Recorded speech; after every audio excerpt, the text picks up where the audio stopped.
Today, we're diving into J.R. Ahmed's work on Quranic divorce.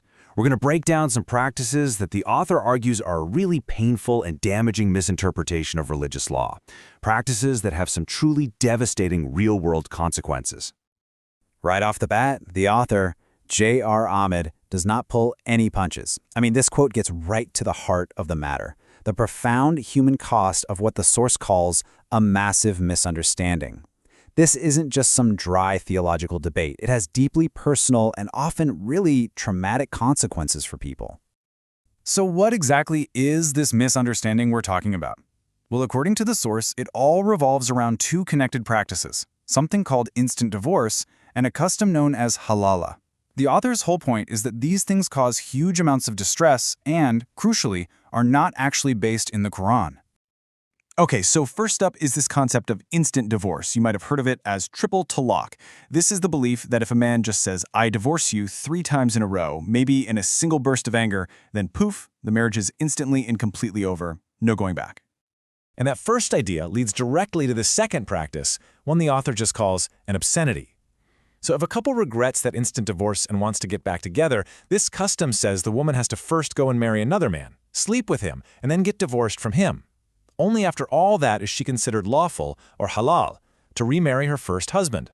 So how does all of that compare to the process that's actually described in the Quran? Well, according to the author, it's pretty much the polar opposite of some instant emotional outburst. The source presents it as a really methodical, structured, and frankly, a much more compassionate legal procedure.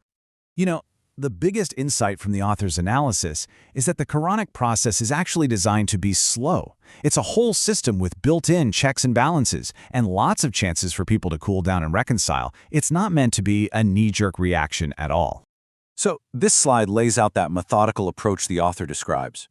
It kicks off with a 4-month cooling-off period, a mandatory pause button, basically. If things are still bad after that, you get arbiters from both families involved to try and help the couple work it out. And only if all of that fails is the divorce finalized. Even then, it has to be done formally, in front of 2 witnesses. The whole process is built on time, mediation, and due process. Okay, so with that procedural framework in mind, let's take a look at how the author just completely deconstructs the myth of an instant triple talaq. This slide illustrates the core argument so well. On one side, you have the myth. 3 words spoken in anger create this irreversible legal fact. And on the other side, the reality presented in the source.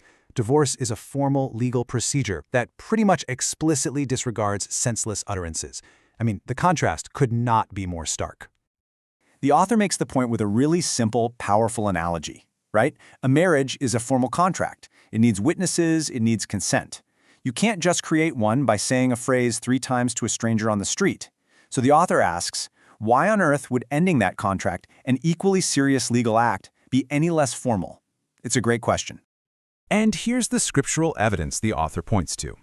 This verse draws a really clear line between senseless swearing, words spoken in the heat of the moment, and intentional doings.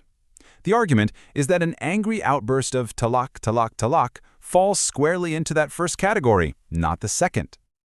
All right, so now let's turn to the direct consequence of this whole instant divorce myth, that practice the author calls a man-made obscenity, Halalah.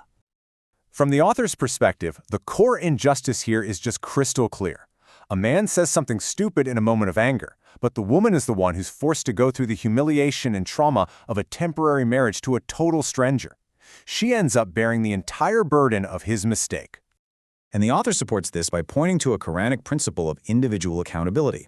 This idea that nobody bears the consequences of another person's actions is presented as this fundamental rule, one that seems to directly contradict the entire practice of Halalah. Now, this is a really crucial clarification. The source explains that the Quran does mention a situation where a woman has to marry someone else before remarrying her first husband. But, and this is a huge but, this only applies after a couple has gone through the 3rd separate, formally conducted divorce. It's meant to be a serious barrier to stop people from just casually cycling through divorce and remarriage. And that subsequent marriage has to be a genuine one, not some pre-planned one-night sham just to get around the rule. So all of this leads to the author's biggest question. If these practices aren't actually in the Quran, then why are they so common? And this really is the central question, isn't it? It's one thing to point out that the tradition doesn't match the text, but it's another thing entirely to figure out how that happened in the first place. The author lays out a few reasons why this might be happening. 1. Just blindly following what ancestors did without questioning it. 2. Relying on commentaries or other texts that might actually contradict the Quran itself. 3. A reluctance by people to just use their own intellect and read the source text for themselves. And 4. The potential for corruption by people who might benefit from administering these kinds of practices. And so, this explainer ends with the author's final, powerful plea. It's a direct call to action, to prioritize the primary source text over inherited traditions and interpretations that might have gone astray. The argument is that a clear, direct reading could prevent so much of the pain and injustice these practices have caused. And that leaves us with a pretty provocative thought, doesn't it? What happens when we actually start reading for ourselves?